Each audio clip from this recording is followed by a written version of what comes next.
What is up, fellow nerds, and welcome to Not Your Status Quo. Tonight, we're talking A Knight of the Seven Kingdoms, Episode 2. But before we get into all of that fun, Dave, Doug, how's it going? Well, Keith, I am fan-freaking-tastic. Despite the weather today, it really wasn't that bad a day of work for me. Just the neighborhoods were bad, but the main roads were good. So, I watched this show last night. And, well, there's something I'm going to say later on about certain scenes that are just, like, getting old to me. But I don't want to go too far into it. So I'll just go. During our review of the show, you're going to say some things. Yes, I'll say something then. Cool. I almost broke into it now. I've done that before where I broke into it early. So I'm not going to do that now, but I have things to say. So, Doug, how are you doing? Well, Dave, actually, can you hold on 1 second? I have to go use the restroom. I'll just, you know what? I can do my intro and use the rest at the same time. You guys don't mind, right? Or should I wait? You can do that right here. Let's wait. We don't want to steal any thunder from... Yeah. I am outstanding, and I think I know what Dave might be wanting to talk about there. But before we jump into that, Keith, sir, how are you? Well, gentlemen, I am tremendous. Looking forward to talking about this episode. Loving the show so far. So, let's just get into it because there's a lot to talk about. Yeah. It starts off with, Dunk remembering his former knight, Ser Arlan. And let's just put it this way. I've been trying to think of the best way to say this for our family-friendly stream. He might be the first knight to destroy guts without a sword.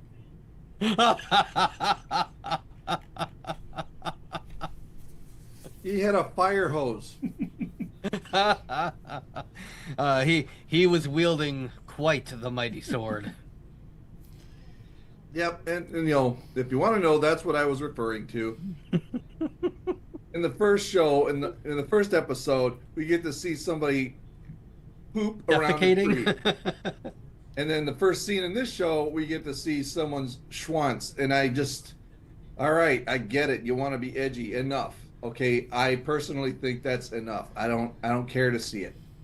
That's a big downer for me. It's losing points for me for that. Can I offer a bit of insight in that? I don't think they're doing it for edginess. Like I said in the last episode, I think it's all just comedy. I think they're doing it because they think it's funny, not to be edgy. See, they didn't do it to be funny. Did you guys watch the post-show little thing where the showrunners talk about it? He said the rest of the episode, they were basically going to be kind of capping on Ser Arlan because no one remembers him. He never really did anything of merit.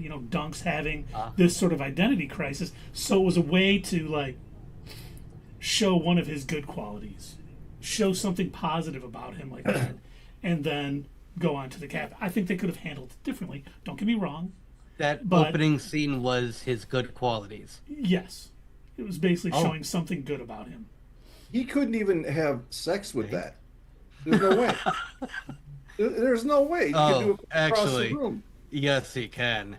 What, with an animal? Not with a woman. Because they don't have that much room up in that. Have you ever seen the brothels in King Landing? No, I've never been to King's Landing. I'm talking. I'm talking out my butt right now. Because I've never been to King's Landing, and I don't know what the ladies are like there. But that looks like it'd be really painful. I don't know. All right, enough. If I never have to see anything like that again, good. I don't want to see it. You said that you have not watched South Park, right? Or was that Keith? That's me. That's Keith. Ah, okay. Have you seen the Game of Thrones episode of South Park? Me? Yeah. Have I seen it? No, I haven't seen it. Definitely check it out. Okay.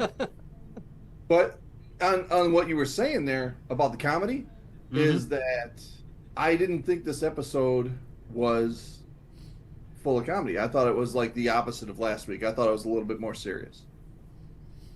Yeah, I can see that. It was, and I think a lot of it, it starts out, Dunk is kind of honoring Ser Arlan a little bit, talking about him. No one remembers him.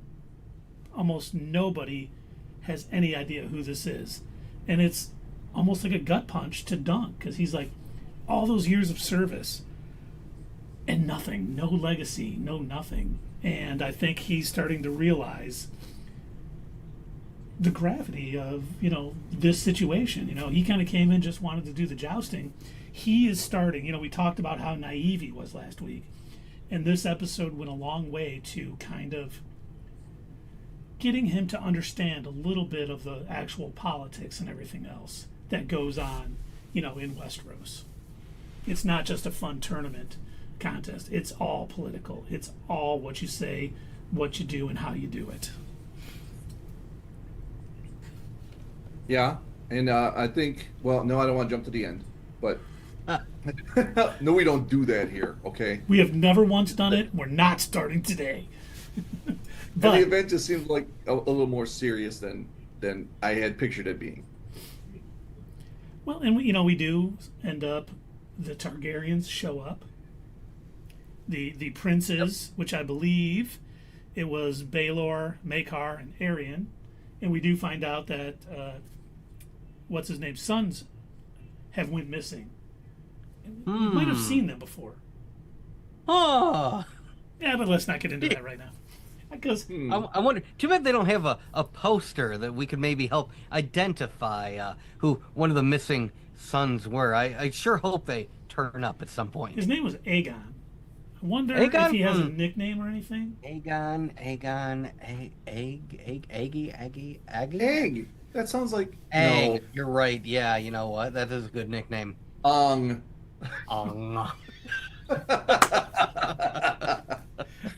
But, we do, with the way he's dressed, he gets mistaken for a stable boy.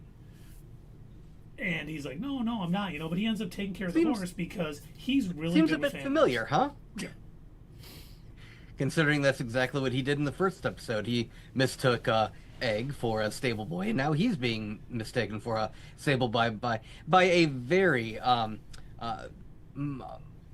holier than thou Targaryen boy who's clearly quite full of himself, riding up and immediately saying, "Excuse me, stable boy, go take my horse away." And then when he says, "Oh, I'm not a stable boy." Okay, well then go fetch me some wine. I'm not a servant either. By the way, Brian Mulheron on YouTube asks, "Are you Baelor Targaryen?" Sir, I hate to correct our fabulous community, but that's Baelor Breakspear. That is not Baelor Targaryen. And by the way, Doug is not a Targaryen at all. He's a Baratheon. He's a Baratheon, yes. But, I think it's kind of funny because then he meets the two knights of the Kingsguard. And, the one, I wrote their names down, Sir Donald of Duncan's Dale, and Sir Roland Crakehall was like, the one was like, yeah, my family was crabbers or whatever, and we rose up, and how did you, do it? Same way we became crabbers or whatever. And it's like, Dunk's like, wow, that's great, hard work and all that stuff. And I love later when he's talking to Egg, and that's like, they are like the biggest crabbers. And he's like, how do you know that? And he's like, I like fishing. Yeah. Right. Yeah, he's no one of import. Stop asking questions. But I like that too because it is almost like they're setting up this whole episode to like show Dunk that just with hard work and that can-do effort and just really putting your mind to it, you can rise up the ranks and you can be more than a hedge knight. And it turns out, all of that is BS. Actually, you just have to have a family with a lot of wealth and power. So that's how it's going to. That's just how this world works. Yes. And Brian Mulheron points us out in our YouTube channel. I didn't get the joke. He said it was a joke from the episode. Are you Baelor Targaryen? No, then get the F out of my way. Oh yeah. okay. Yeah, you did say that. You did. So yes, that points it out pretty good. But then we find out that Maekar's children are missing, and Dunk is kind of eavesdropping on them. And was he told to do that, or like what was making him decide I'm gonna suddenly just hang out here and eavesdrop? I think he was wandering around and he heard them, and he was probably like thinking, should I ask them? He was like probably like remembering the story of the 7 lances broke before Ser Arlan lost. Probably like, should I go ask them? And building up the confidence until he was seen, and then they're like, just get in here or whatever. And it's funny because you see kind of the differences, the two princes, how they treat him. One's like, he's nothing, get out of here, we don't want to talk to you. And the other guy's like, no, what's going on? He's talking about it, and he still needed a sponsorship. Mm-hmm. So, and then he got it while in the room. And I do like how the one guy is, I believe he's the hand of the king. Yeah, I think they mentioned that in the show. And so I like how it shows that, he's definitely probably the right man for the job, considering he's a little bit more willing to just talk to people and hear them out. Whereas everybody else is, real quick to dismiss Dunk. He's like, oh, hold on. All right. Yeah, tell me more about it. Oh, yeah?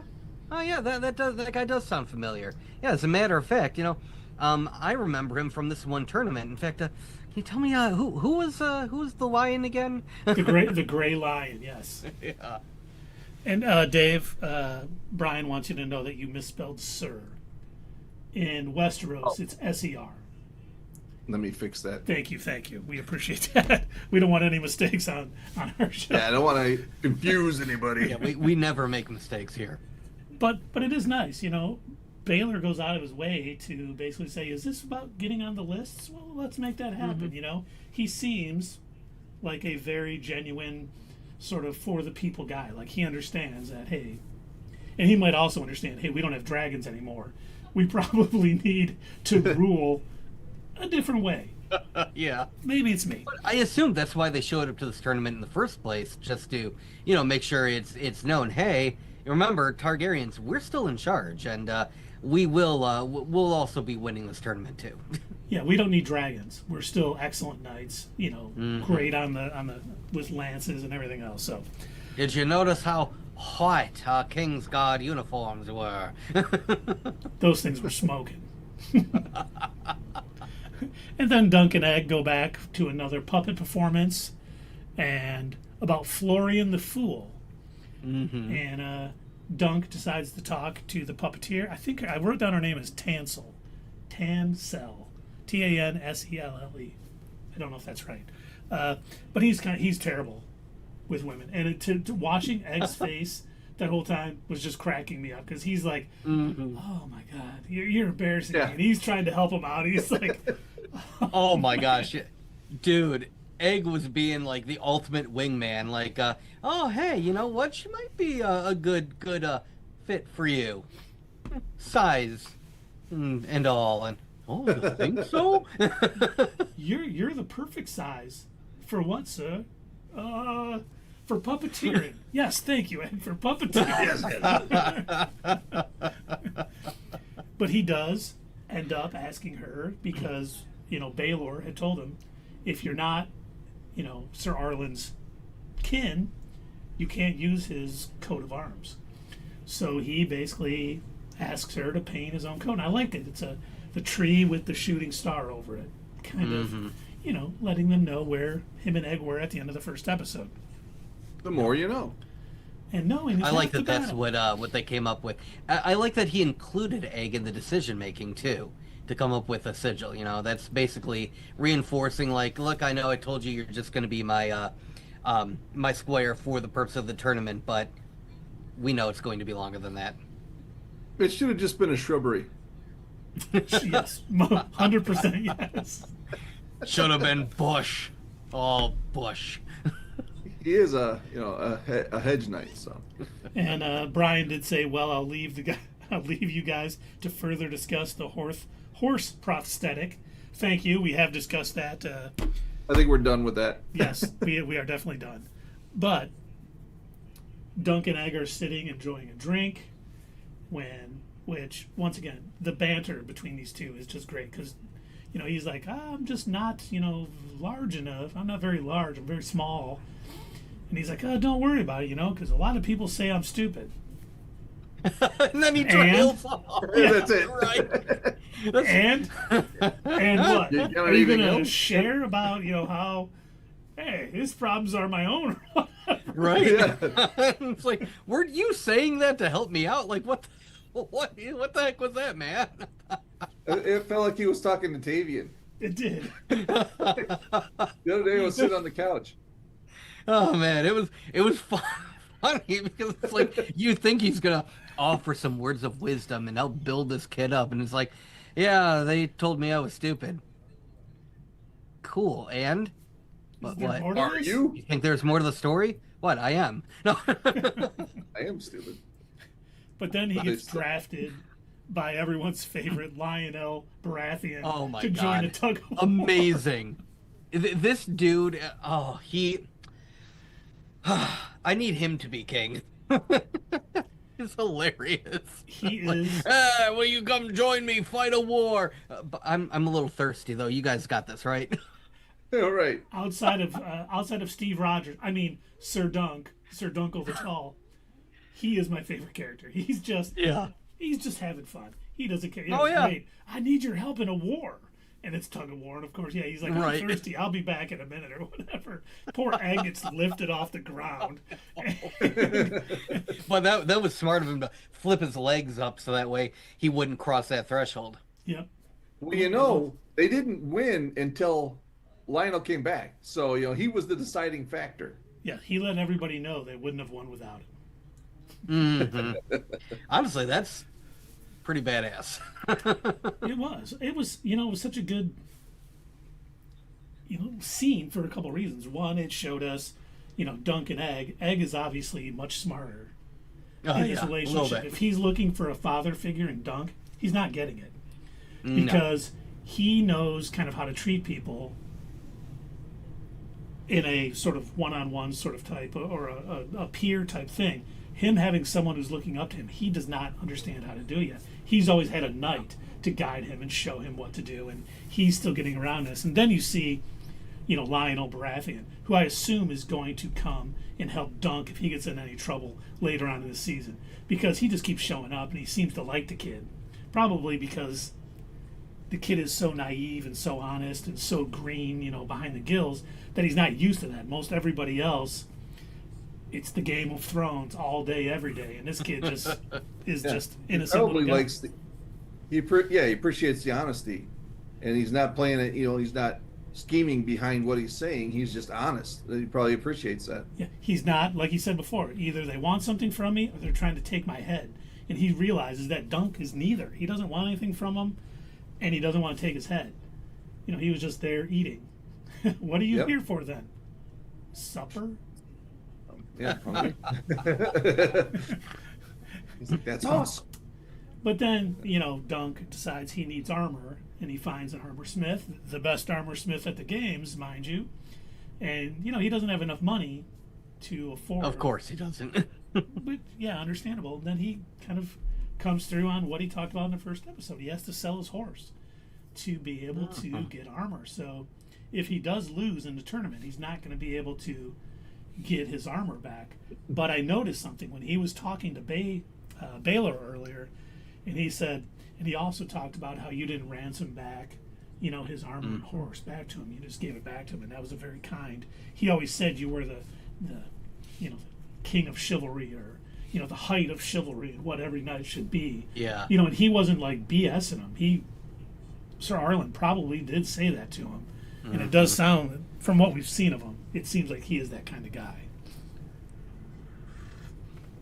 And I like also that when he goes to visit the armorer, this guy clearly, realizes, this kid he has no idea what's going on. He's struggling to get by, and he's willing to work out a deal with him, which is unusual for the type of people that would normally be hanging around this tournament. It seemed like everybody at least I guess in the Game of Thrones universe in general, everybody always seems really out for themselves. So for this guy to show that momentary kindness and be like, okay, well, normally it's, this many, whatever the currency was that he called it, like Dragos or something. Yeah, I don't remember what he called it now, but he said, normally it's this much. But I tell you what, I can use your old armor for the metal, even though I wouldn't resell it. I guess I could use it for the scrap metal, so I'll take that, and then 600 of whatever the currency is. Okay, all right, I'm fine. All right, cool. We got worked out a deal. So now he still has to go sell the horse, but it's a lot cheaper than what it would have been. Yeah. And that was who's that kid that used to bake the bread in Game of Thrones? He was with Arya at first, and they stayed behind to work at that started kitchen. with a P. He was a blacksmith. He was actually a bastard of Robert Baratheon's. No, he's talking about the baker, the chubby kid. Oh, yeah. Oh. Was it Magpie or something? Magpie, that's it. Yeah, he's the only one with a pure heart on that show. Yeah. Come to think, if you think about it, so there are very few and far in between pure souls in this universe. Mm-hmm. Mm-hmm. Yeah, they're probably some of the younger people, yeah, definitely. But obviously, we know Egg's heritage, and we know he knows probably way more about all of this than because we do see, the tournament kind of starts. And what, Keith? We know his heritage? Are you sure? Nope. We haven't. They haven't told us quite yet, so I don't know. I don't know. I'm just saying. I don't know. We think we know. There's some clues out there, like during the jousting tournament when it starts. He's on his shoulders, and then he realizes, hey, there's my uncle up there. How about you let me down, Sir Dunk? I don't think I should be up here, but they're loving the tournament. I don't know if Egg is used to seeing these or knows what's going on. Man, he's like, that was great. Well, except for that fish thing. I don't know who that was, but Sir Ozzy Osbourne bit the head off the fish, throws it out in the crowd. It's like, oh my gosh. But we do see, at the end of this episode, they go back to camp and he's very quiet and he's realizing, I should say, the weight of this moment. Like, he just thought it was fun. Hey, I'm going to go out and win a tournament. And I'm going to, be known. He's realizing that not only did, Ser Arlan, really almost nobody knows him. He didn't really make a name for himself no matter how much he did. Mm-hmm. He's probably not going to win this tournament. I love it when he's like talking to the armor and he goes, I come... I'm going to win the tournament or whatever. He goes, yeah, no one else came here to do that or whatever. Right. Right. Dunk's just like, oh, man. And just such poor a naive kid. Yeah, he came in just, wet behind the ears. And unfortunately, he's getting a quick lesson in what it's really like around here. And, he's going to, I don't know what's going to happen. I do have my theories to keep showing the girl. I do think one of the Targaryen princes or somebody is going to try to take her, and I think he's going to stand up for her, and I think the only reason he doesn't die is because Egg comes forward and says, hey, listen, he is doing the right thing, but they probably, have to go from there, but it seems like they're building towards his rising stock as a knight, because he's Steve Rogers. He wants to do the right thing. He truly believes we are here to help the less fortunate. He doesn't care about money. He doesn't care about fame per se. He wants a legacy, but he just wants to do the right thing and kind of have fun and be fed because he's always hungry. And if he's, in this tournament, at least he doesn't have to deal with the Clegane, because we all saw what the Cleganes did while in that tournament. You lose, you die. Yeah, he's going to kill you immediately. So they don't. And the horse too. And the horse, yeah. Especially, yeah. If he was on the horse that lost, that head comes off. Mm-hmm. It is too. It was nice that I wonder if when Baelor was telling him, you're not his kin, so you're going to need your own sigil. I wonder if he was thinking, you want to make probably your own name for yourself. Yeah. You don't want to go by this. He was never brought under anyone's thing. He wasn't a knight for any of the great houses. You may want to be your own person and do your own thing. So start it now. Make your own sigil. Unfortunately, he probably didn't think. He was lucky, I should say, that Egg was there to help him, or who knows what that would have been. Can you make a hard salt beef sandwich be my sigil? Oh, yeah. Yeah, sure, why not? Yes. I also like that, whoever Egg might be in reality, we'll probably never know, but it's a little bit odd, how much he seemed to know who everybody was when they were watching the night joust. Like, I didn't know that those took place at nighttime, but hey, whatever. But yeah, he's like yelling out, the different house names and everything, and for a boy who could have potentially grown up in Flea Bottom, we don't really know.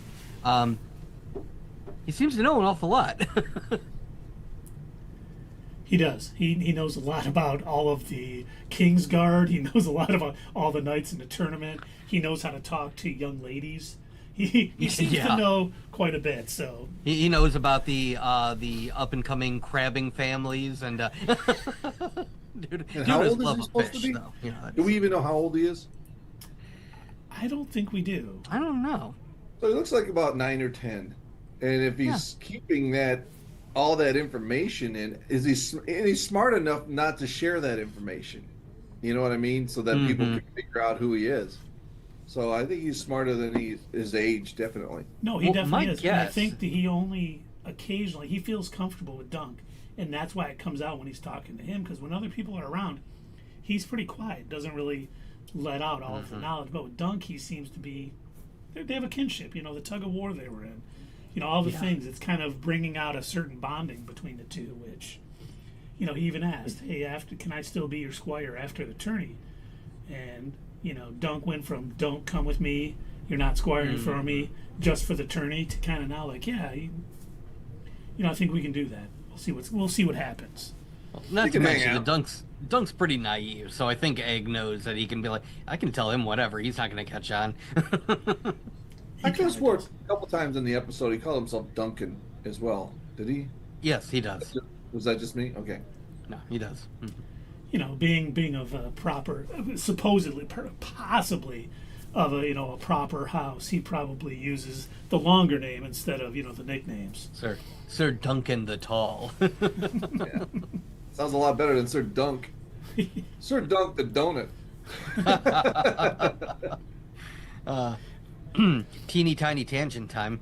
Did you guys notice that they took the donuts out of all the Dunkin' Donut? It's just called Dunkin' now, all the stores. No, I did not notice in my travels that are still have the full title on them. Oh, some of them do still have them? I noticed most of them that I passed by, they removed the donuts. And same with the website, too. Huh. Yeah, I think they want to be known more for coffee now. Ah, wow. Well, that's a choice. They do sell the coffee at like Kroger's and stuff. So. Well, teeny tiny tangent time over. Over. And now back to our regularly scheduled program. You kind of feel bad after all of the kind of good things that went on in this episode. Him getting the armor, but at the cost a little bit of his past. He has to give up the horse, that he had with Ser Arlan. They had the nice little. But they had a horse together. That's romantic.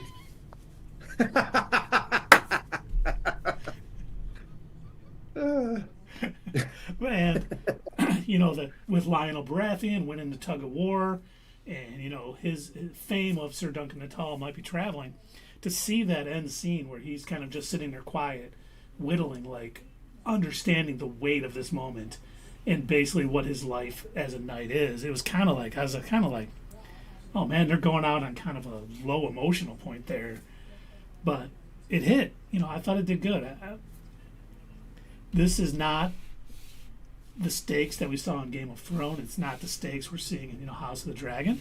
But I'm really enjoying, the character development we're getting with these characters. I mean, it's one tournament, and it's just all this going on and things he's learning and people he's meeting and making a name for himself. outside of the, Dave's favorite scene at the beginning, I'm really enjoying this show. It's very well done. Well, that makes one of us. It could be two. It could be two. I don't know. What do you think, Doug? Well, we're not ready for reviews yet, but overall, you're enjoying this show. Like, was it more than well, with only 2 episodes in, I mean, yeah, it's fine. I'm not like, jumping out of my seat. Oh my gosh, it's amazing. It's right now. It's fine. Yeah, I'll save my deep thoughts for the review. Exactly. But this was a short episode. It was like 34 minutes. Oh yeah, I noticed that. I had to go back and look. I'm like, God, this felt shorter than last week's, and it was. I was like, oh, all right. Yeah, that's not the most surprising part to me. Obviously, there's a few more things that surprised me more. But, really? What could have surprised you in this show, Dave? What big surprise do you think you might have? I didn't know they had fire hoses back then. That's all I'm saying. But yeah, these shows. I mean, does that mean that they're trying to take it a little less serious by having it be shorter? Or maybe like next week's episode will probably be an hour and 10 minutes or something. I just think they're kind of slowly building up. They're taking, this is almost like a video game in a sense. He is a level 1 knight. And he's coming to this tournament and he's happening things and it's building up and it's only going to, the stakes are only going to keep increasing as the show goes on. This isn't, the big tale for all the land. This is just the tale of a knight and his squire. So it's going to be a little different. And I think seeing just what a good person Dunk is, even though he has nothing, and people try to crap on him a little bit because he's a hedge knight or he doesn't have the nicest clothes. He kind of takes it in stride and just wants to prove himself, and it's a nice little tale. I think they're doing good, but I do want to speak on Baelor Breakspear a minute because him being nice. Him being kind, that doesn't always bode well in this universe. Those people, and I wonder if he stands up whenever something happens with Dunk, if he's going to stand up for him and probably make some enemies that he doesn't want. That could cost him, later, maybe not in this season, but maybe down the road a little bit, because we've seen like Ned Stark in Game of Thrones being the good father, doing the right thing, not wanting to play the game, not wanting to screw people over for his own benefit, cost him his life in that first season. And I don't know if we're going to see Baelor have that same fate because of it. We may not. This entire universe, anytime someone's nice, I'm always like, well, they'll be dead in a few episodes. And I just kind of caught that with him because he was very kind to Dunk when he didn't have to be. He could have just shoot him away and said, get out of here. Jail him if possibly. Now, are we sure? Do they announce there's going to be more than one season of this? They've got enough material for multiple seasons, but I don't think it's been renewed for season 2 yet. But it did have excellent ratings for the first episode.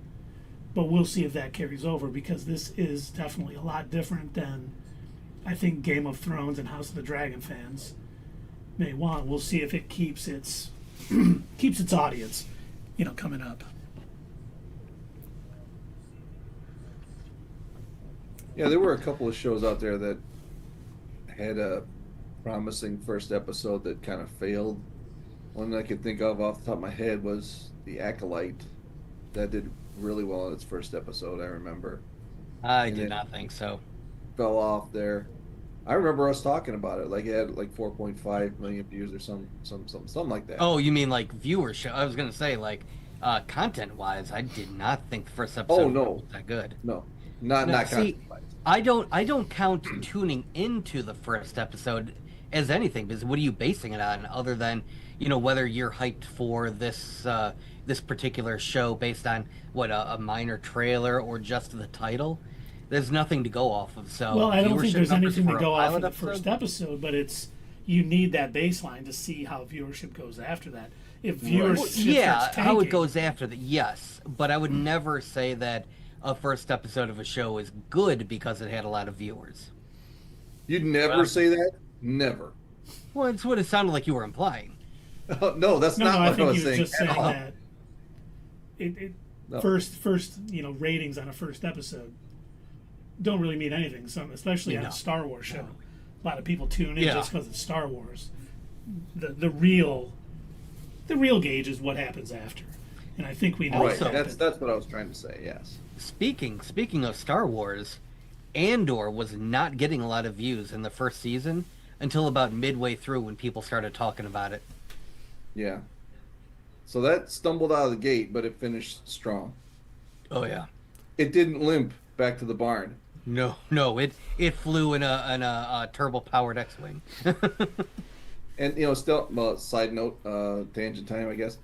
Stellan Skarsgård was up for his first Emmy or for Oscar. Oscar. I'm sorry. No, Emmy for Andor, but I think he's up for an Oscar for I forget the name of the movie. Very cool. But I heard that he hadn't won an award in 54 years of acting or something like that. Really? Yeah. Wow. And if you just go by that one scene in Andor, the scene where he talks about he's never going to see the dawn of that day, I'd have given it to him right there. That was just amazing. He didn't need to wait. God, that was such an incredible scene. Nothing will touch that probably ever, but hopefully they try. I do want to talk about one more thing about the jousting too. Like when Dunk was watching in that one night, I don't know who it was, but he basically got knocked off the horse or fell into it in another horse, and he ended up jumping on a horse, pulling a shield up, having his thing, and ended up winning the joust. I think Dunk was watching that thinking, how do you even practice that? Or I can't do that. I'm in way over my head. I'm gonna get destroyed on the list. I hope he realizes these were the best knights in the land. And this was they were going to determine who would be the champions out of this, right? No, I think it was just the start of it. Just first round. It was a late night sort of thing. They'll start, where it's the championship rounds, and then you'll have the lesser rounds, and then whoever wins that will come face, these knights, something along those lines. But I mean, I think he's a little worried after seeing that move, that whatever that night was, where he's leaning off the horse and grabbing stuff off the ground and knocking people. He's like, who is this guy? God, he's Superman. And I didn't know they did multiple jousts at once. That was new to me. I don't think they always do, but I think maybe some of the bigger tournaments they probably do, because we did see jousting in House of the Dragon, and it was only 2 riders at a time. Right. And maybe it just depends on when and where it is.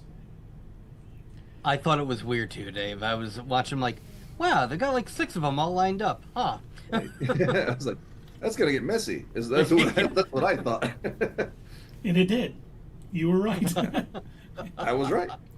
But I think too, future episodes, because I think we're seeing now, we'll call it Egg's identity crisis, because he obviously did not want to be on Dunk's shoulders, drawing attention to him with his potential family, relatives there, because he'd probably be recognized. I don't know if he shaved his head to try to not look like himself or what, but I think he's a little worried about being recognized, especially with how well spoken he is, how he seems to know a lot of things about a lot of things.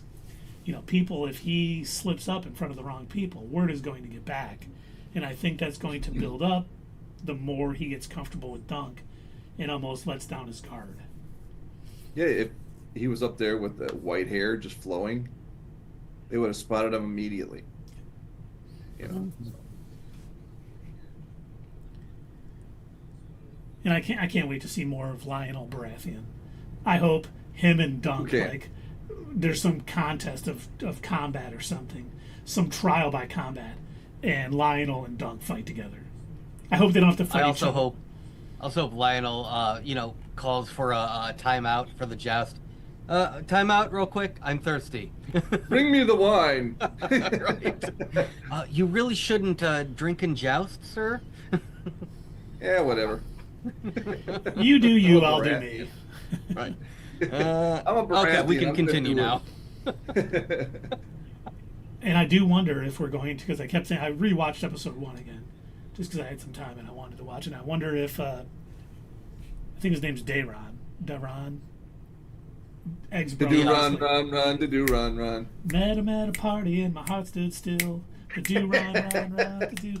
But, he had that dream kind of about Dunk. And I wonder if we're going to hear any more about it, because I'm sure their kids are going to be found. They talked so much about, especially Dunk. I forgot about Dunk saying, I hope they're found alive, or hope they're found not dead. Yeah. And I hope they're not found dead. Yeah. He was looking at it like, what the hell, man?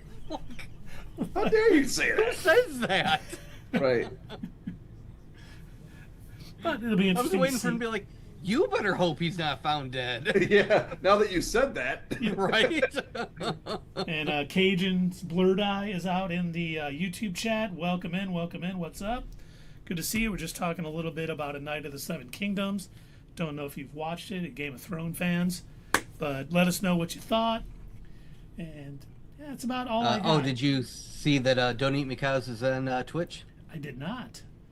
And welcome. So is Sierra. Well, I don't know if Sierra's still there. I did say hey to Sierra in the chat, not on stream, but okay. Sierra, Don't Eat Me Cows, if you're still out there, thanks for joining us. Let us know if you're watching Night of the Seven Kingdoms and what you think. We are about to give our ratings, I believe. Yeah, you guys should, while we're talking about our ratings, you should tell us what yours are, obviously, on the Doug scale, 5 being average and 10 being the best, 1 being terrible.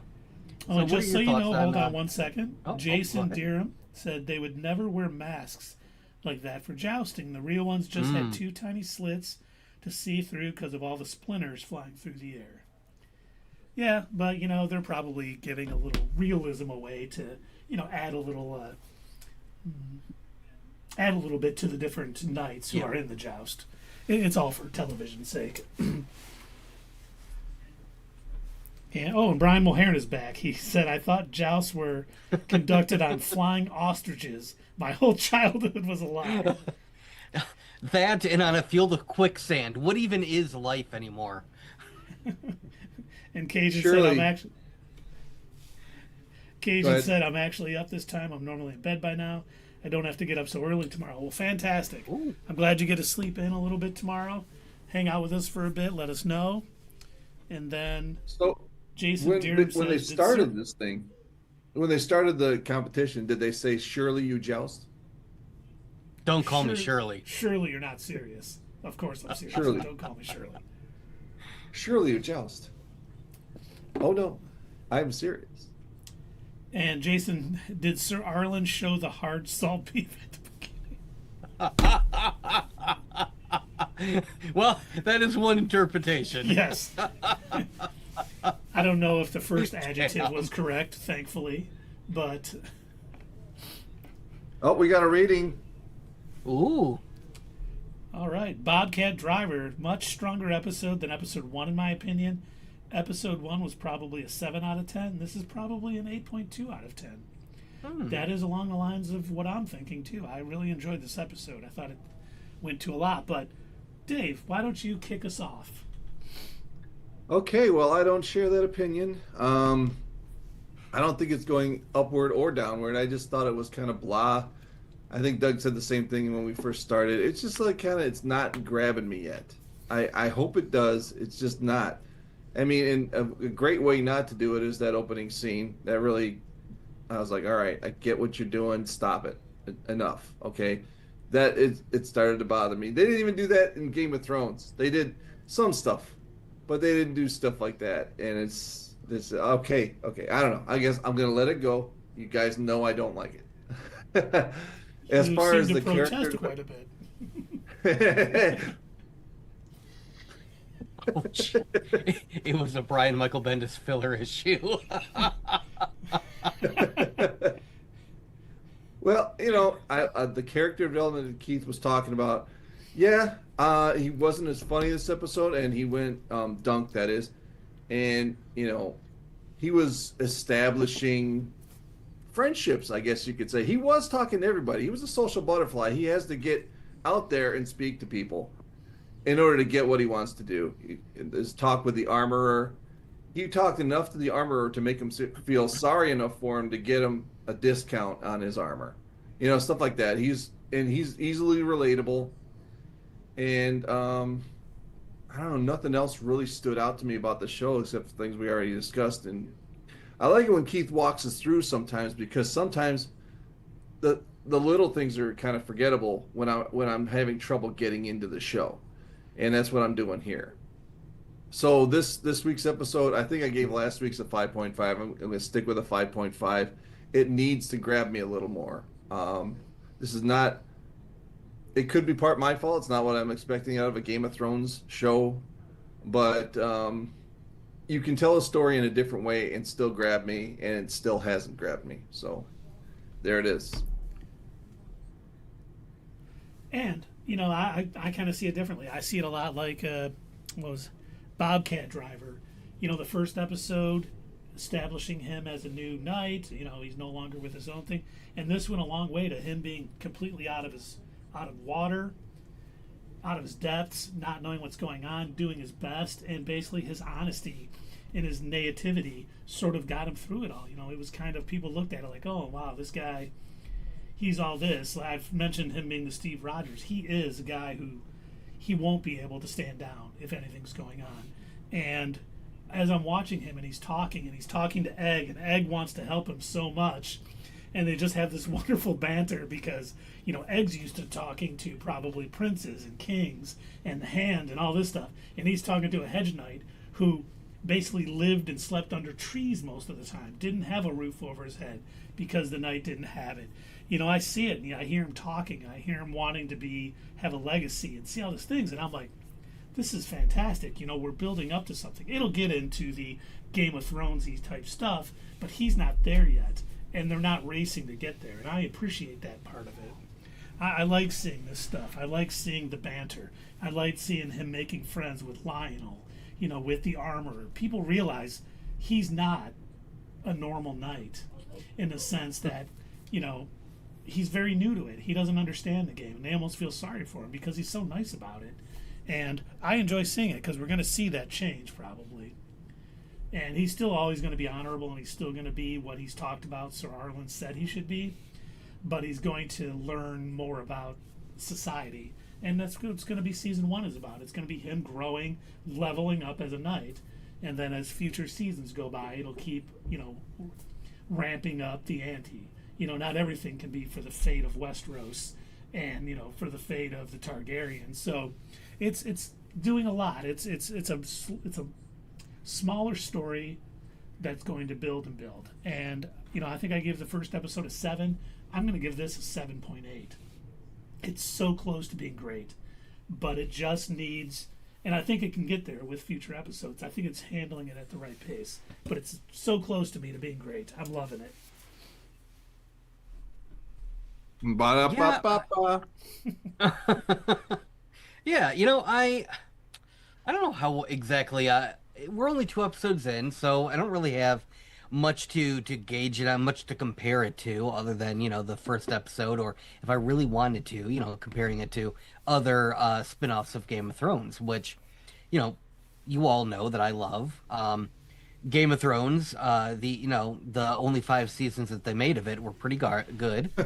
And, House of the Dragon has been pretty fantastic. It did take me a while to get into that one because I thought that it was going to be terrible. And I was surprised in a very good way. And this one, I think because of how much I enjoyed House of the Dragon, I was really looking forward to this. And it hasn't grabbed me quite yet. It's fine, and there are a couple of characters, a couple of moments that I enjoy.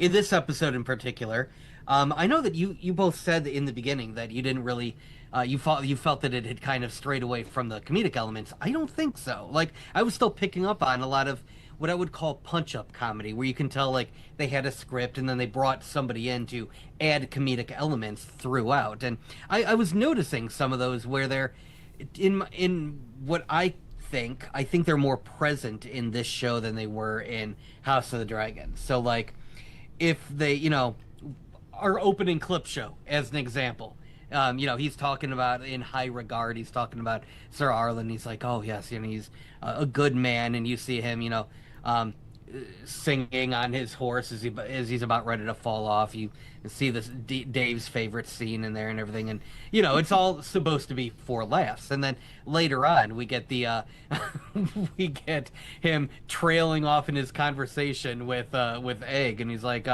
"Oh yeah, they used to call me stupid." ... And and then also like the scene in the when he's talking to the Hand of the King. And he's all like, yeah, sure hope he doesn't turn up dead. It's like, what the hell, dude? Who says stuff like that? Like, so, it wasn't as comedy forward as not last to interrupt episode you, was. I don't want to get you off your stream, but in that same scene also, when he left, he did the same thing again. He starts to walk one way, he goes, oh, no, it's this way. And he walks away. That's twice they've done that sort of... That was very Doctor Who. Yes. So, like, I'm noticing these little comedic moments that they're putting in there. Like I said, it wasn't as comedy forward as last episode, but I did pick up on those. And while I didn't care for this episode as much, it was fine. I didn't dislike it, but it didn't really grab me as much. I'd say there were two scenes in particular that I really enjoyed out of this episode. The first one obviously being with Lyonel Baratheon, my favorite character. He's hilarious. I love the fact that he's just like, hey, come fight this war with me. And then he's like, all right, hey, I gotta go get something to drink. You guys got this? Cool.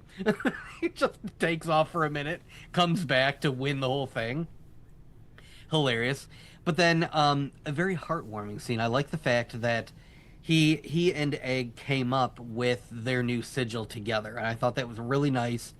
I don't know if that's how it plays out in the book. I kind of hope it does, because I think that really solidifies their partnership. I really enjoyed that. I like the fact that this isn't just about Dunk's future legacy. This is also going to be him and now his squire. And I also like, in that same moment, how Egg is really, really trying to be his wingman, and he's like, we should do the tree. The tree that, lady, the tree that we're sleeping under, in case you want to maybe come visit or something. Just letting you know, the tree down there by the river. The big green elm tree. Right. Down by the river. I loved those two scenes. But, it really wasn't enough to, really grab me. So I think I'm going to give this episode a 6 out of 10. Like I said, it was fine. Could have been better, but it really just hasn't quite grabbed my attention yet. We'll see if maybe I just need to recalibrate my brain for what type of show this is. Like, if this is how it's going to keep being, where the episodes are short and they're just, they're part of a larger story, but they seem very sitcom-y in a way. Not like a laugh track sitcom, more like a... Oh boy, I hate saying this because this is going to sound insulting. It almost feels like a Young Sheldon style sitcom. Okay, this stream is over. How dare you, sir? I knew you were going to be upset. But it's just like, they've got the dramatic moments, and there's no laugh track in there, but they also intermix a couple of comedic elements. And you know what? I tell you what, I'll give it a 6.1 because I really enjoy that end credit music too. That is good. So there you go. Well, hopefully this show grabs Dave and Doug next week. We will obviously be back next Monday. Talking about it, we'll be back Thursday to talk Fallout episode 7. We're getting close to the end of that wonderful show. But I know. Don't run away from us yet, people. Stick around because we are about to talk some news and notes. Did we get any other reviews? Not that I saw. Okay. Just Brian making some jokes. Talking about how they one-upped Boogie Nights. Or what if we did a Boogie Nights tribute? Boogie Nights with a K. Okay. Thank you. Yeah, I'm here all Zavi. But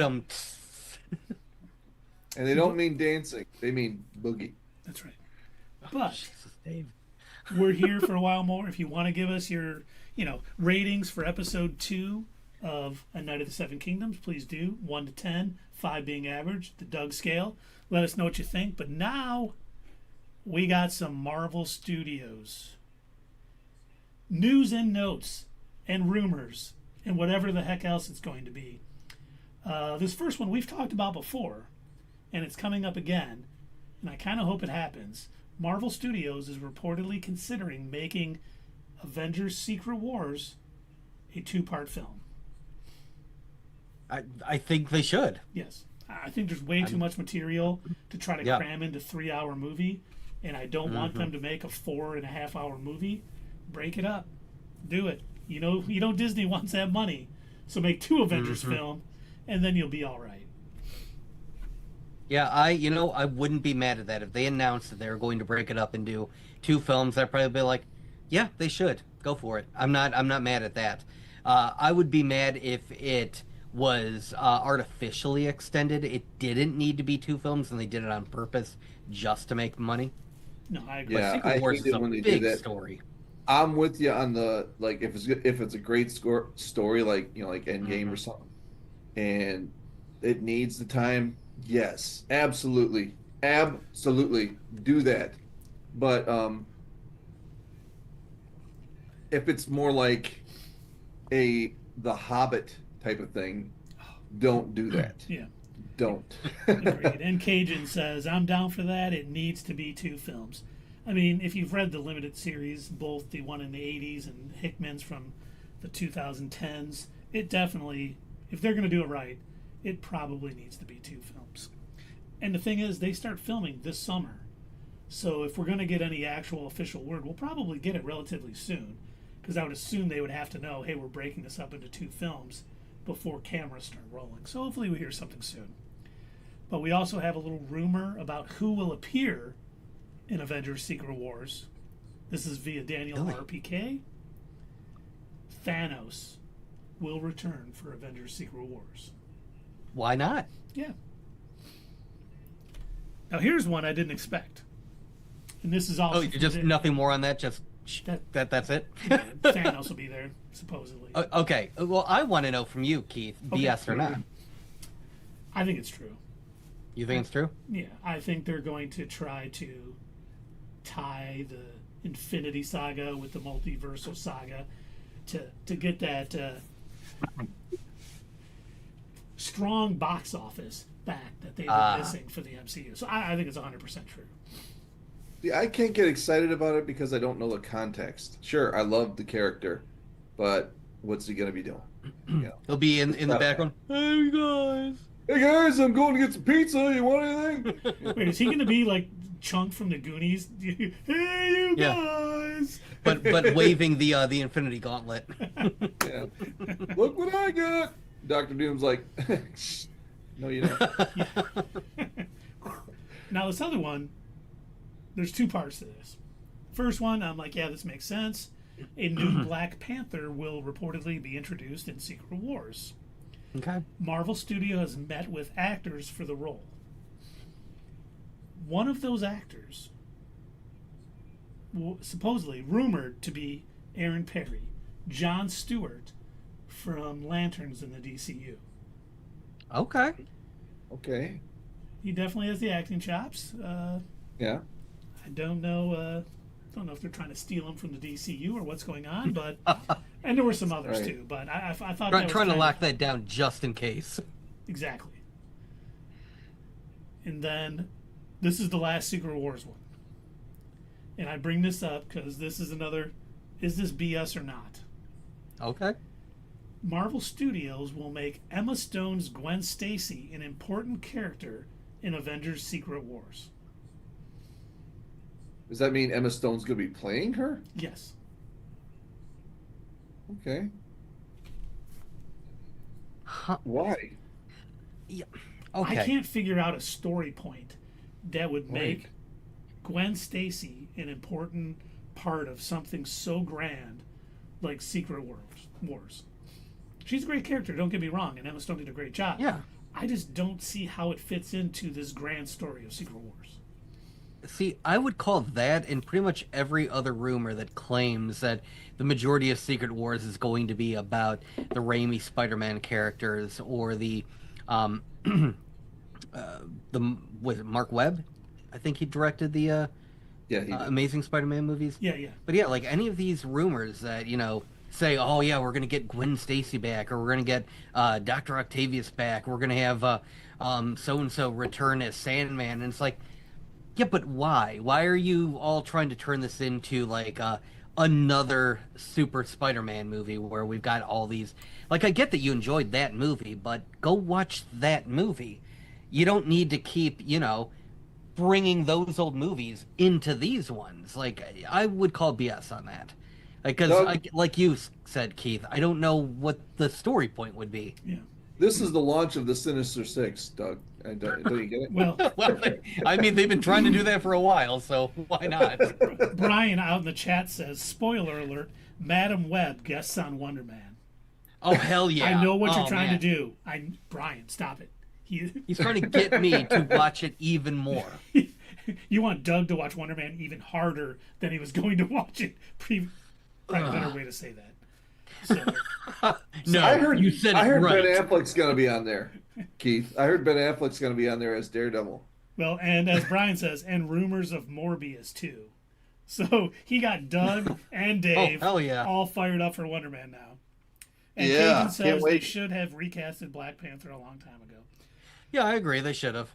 I think it all because they were so fond of Chadwick Boseman and they didn't want to do it. They should have. Don't get me wrong. Black Panther is such a great character and could have done things, but I know why they didn't. But I kind of wish they would too.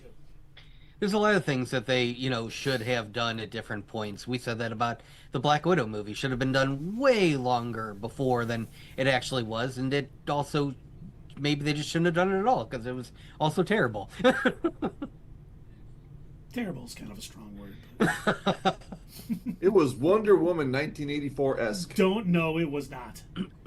Mike, I would want, if I had to choose between Black Widow or Wonder Woman 84, I would choose Black Widow every time. Yeah, I would also choose Black Widow as much as I hated it. Yeah. From the beginning. Just so bad. Disney sells nostalgia, says Brian. Yeah. I mean, yeah, basically. Yeah, I mean, that seems to be what they're definitely doing with all of their Disney fairy tale movies. They just keep making them live action because the nostalgia bait is what they know is hooking people. It's how they were able to make, however many 101 Dalmatian movies and spin-offs. Yeah. And Bobcat Driver says the budgets for these movies are insane, and a large part of that is the cast when they get less than 3 minutes of screen time in these big ensemble movies. Yeah. And there's a way to do big ensemble movies and make them good. We've seen that with Infinity War, with Civil War, and Endgame, Civil War. There is a right way to do it, and having just fan service cameos that don't add to the story is not the right way to do it. No. In fact, honestly, it would probably make me lose points on that movie if I was like going to rate it, and I'm like, okay, well, we had 800 characters in this movie, 90% of which were just like there to say hi and disappear. Why would I want to go pay to see that? Yep. And the next comment from Brian says Ben Devil is the best devil. That is Ben Affleck's Daredevil, and we know that is not true. Charlie Cox. That is super true. Charlie Cox is the best Daredevil. Now, if they brought Ben Affleck back to be in Secret Wars because, Battle World is pulling all these different realities together and he is part of the plot, it makes sense, sure. And let's see, they need to make so much money to even break even, it's not viable. True. And let's see, you already said Disney sells nostalgia and they twist it to broaden the audience. 100% true. Okay, Jennifer Garner's Elektra is telling me to have to watch TV now. Ben Devil out. Are you watching something with Jennifer Garner in it?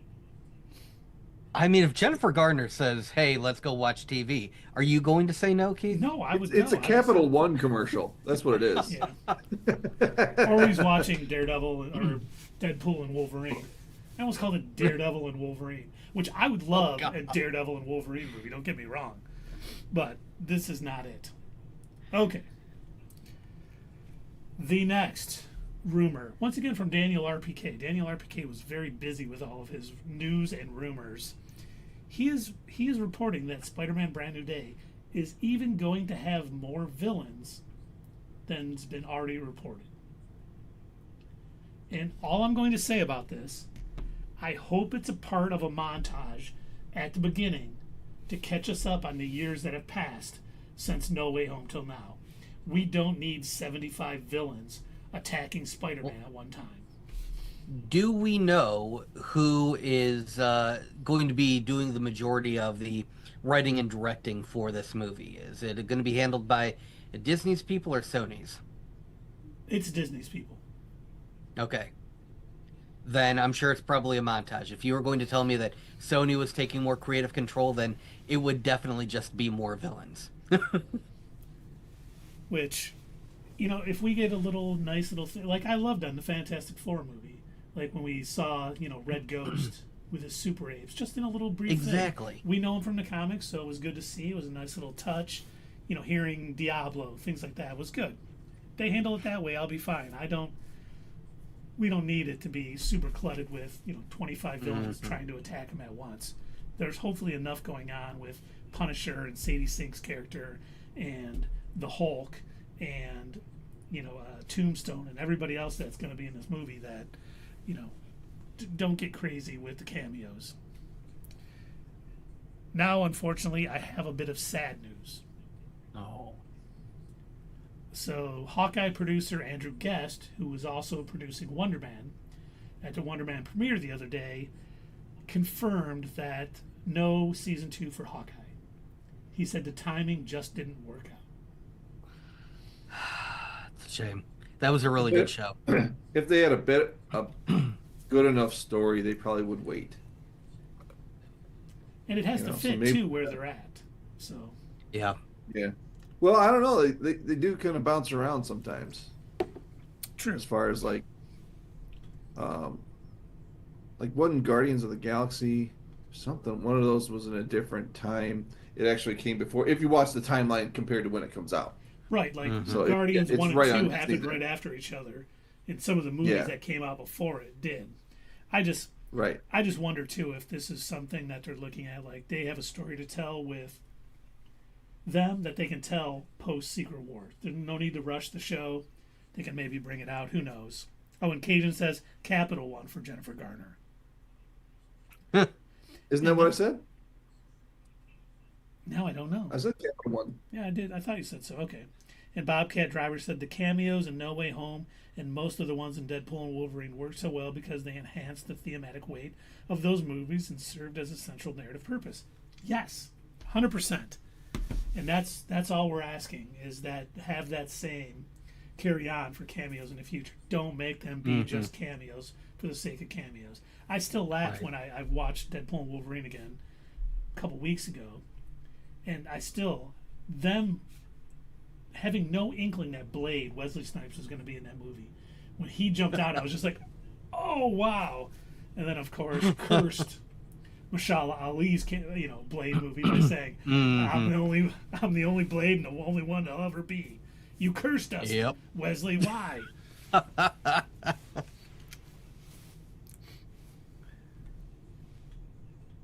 And he's yes, Dave. That's what I was laughing at.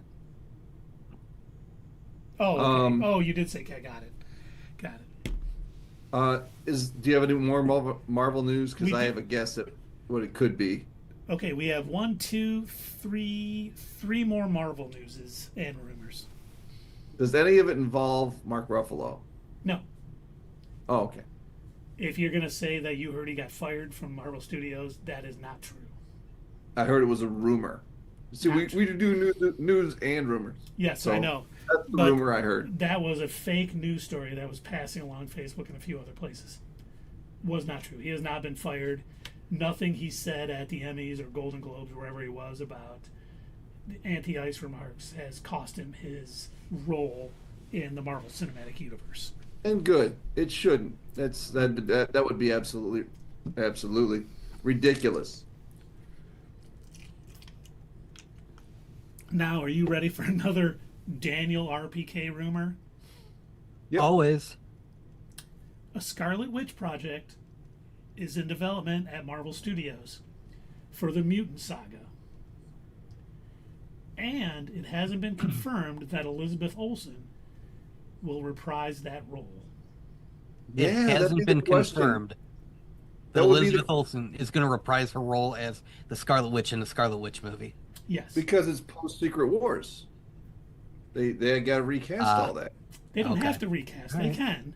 They don't have to, but they most likely are recasting just about everybody. If she makes it through, that'd be kind of cool. I'd be down with it. She's done a wonderful job. And I think it's kind of a soft reboot post Secret Wars, so there might be a lot of familiar faces staying on, but then maybe the Captain Americas and some of the other veteran actors will, like, maybe we get a new Thor, maybe we get a new Captain America, new Iron Man, stuff like that. If she wants to do it, she can be the Scarlet Witch for as long as she wants. If she doesn't want to do it, hey, recast, get some out. But did specify it is part of the Mutant Saga, so I don't know if they're going to start building something towards, House of M or something along those lines. I tell you what, I read that House of M. That I got the book right back there. You can see it. Whoa! Knocking stuff over right here. Yeah. And I gotta tell you, I wasn't completely thrilled with it. It bounced around a lot. I would hope that if they put it into a movie form or several movie form, that they were a little more on point with it, because it bounced around so much. At points I had a really hard time following it. Well, and I think too, because you bought the House of M, not just the core House of M story. You had all the other issues that worked with House of M, and so different writers, different creative teams. Compendium. Yeah. So instead of just 1 through 8 issues of House of M, you got all the X-Men issues, all the other issues that related with it, and those can really start to, with the different writers and creative teams start really branching out. Like, am I reading the same? It was like with Civil War. If you just read the 8 Civil War comics, pretty awesome. You start reading all the offshoots, all the Avengers offshoots, the X-Men, Daredevil. It's like so convoluted. It can get a little crazy. Yeah. I made that mistake when I was getting the way back when I was getting the the Ultimate Spider-Man compilation issues. The volumes they called them. I didn't know that they were combining issues of the Ultimates and issues of Ultimate X-Men into those. I literally just thought they were the combined, like, okay, that's the next 5 issues of Ultimate Spider-Man.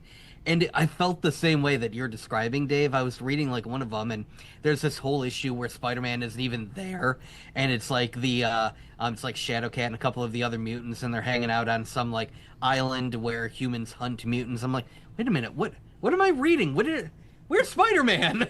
How did I get here? Yeah, exactly. How did I get here? And then it's How did I get here? And it's like, oh, Kingpin is on the island. Okay, that's probably why. Is that a Rick and Morty reference, by the way, Keith? How did I get here? Oh, no, I wasn't, but it should have been. Yeah, it should have been. And Cajun Blurred's Eye says, bring back Edward Norton's Hulk. That would be great. If he was willing to work with Marvel Studios again, which I don't think he is, because they clashed on the making of the Incredible Hulk. But he also had some anti-ICE comments recently too. So Ruffalo got fired too, and I don't think they're bringing back Norton.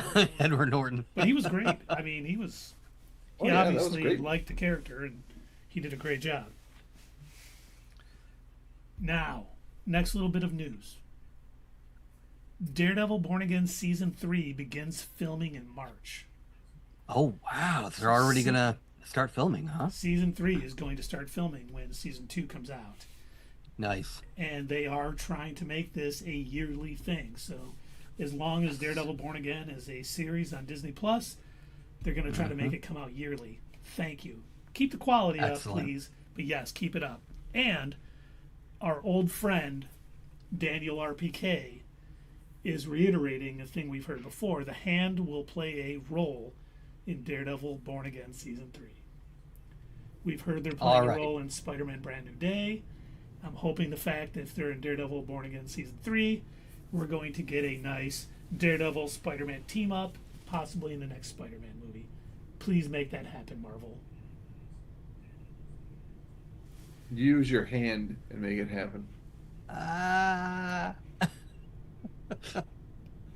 Okay, that's all the Marvel news and notes we got. We do have. I don't even want to say this is a news or note, but this is something for DC Studios. Okay, is it a rumor? No.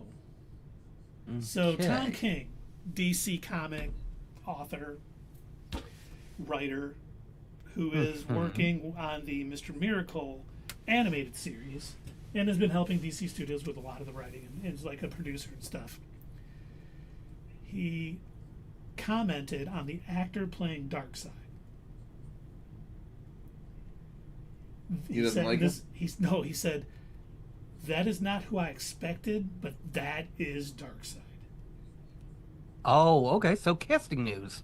Yes. Essentially. They didn't say who it was, but just basically that it's someone he didn't expect, and obviously they're phenomenal. Yes. Okay, good. Good to know. I did see a post with one guy's face on it. I couldn't tell you who the actor was, though. He wasn't a big name actor. And so far, DC Studios has not commented on who that could be, but a lot of these scoopers and trades do sometimes get it early. Because if they've already signed a deal to play him, their agent may be pushing that information, out to Variety and Hollywood Reporter and stuff, because they want the press. And now our last thing, a Star Wars. This is Star War? A war in the stars? A director is talking about his Star Wars film.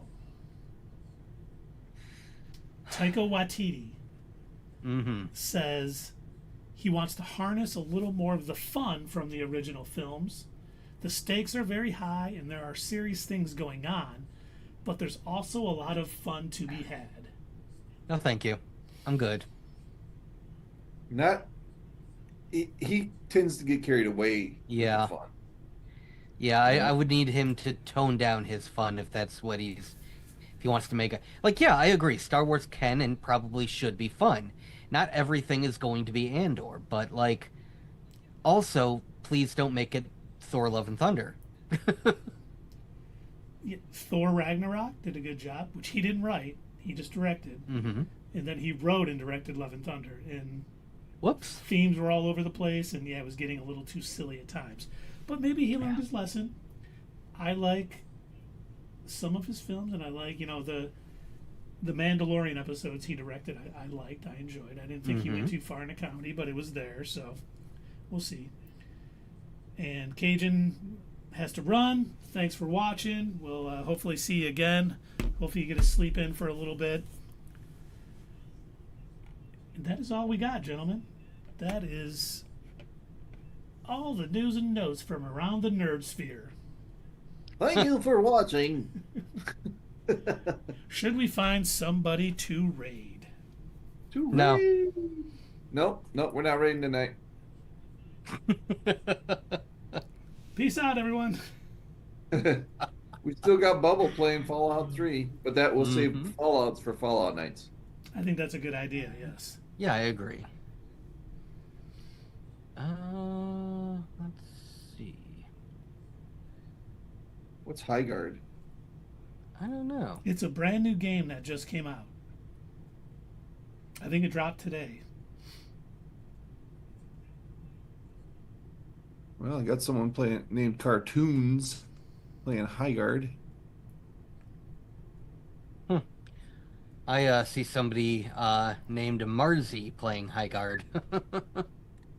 Well, who should we raid? Marzi or Cartoon? I was actually gonna suggest raiding Marianne, who's playing Baldur's Gate 3. Let's do it. All do right. it. You can't stop us. Is it Merry?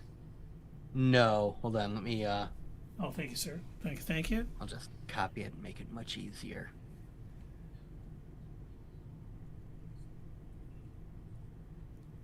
Hey, some tall guy has watched 15 streams in a row. It seems like it'd be more than that, but yeah, it sure does.